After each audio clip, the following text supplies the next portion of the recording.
Now, she's making the argument that like she needed the money from OF to live on before she could, you know, get famous, and she would stop doing OF if the mainstream agencies would hire her. Well, that's not exactly the case. She didn't really need the money from OF.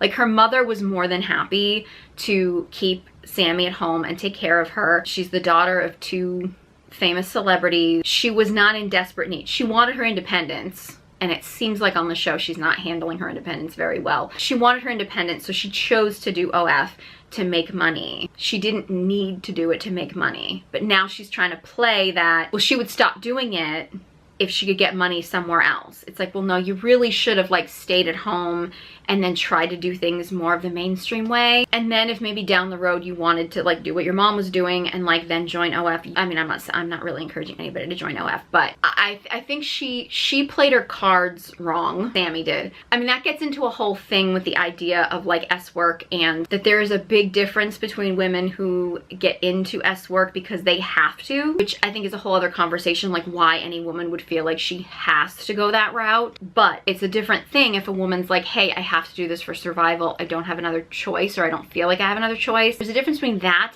and a woman who's like, oh, I just need some quick money fast. But you don't really need the money, you know what I mean? Like, you don't really need that, but you're like, hey, let me do this, rack up a bunch of money so I can just, you know, get my own place or something when you don't really even need one, or something like that, or whatever. And then start complaining about, well, I needed it for the money, but now I don't have other options.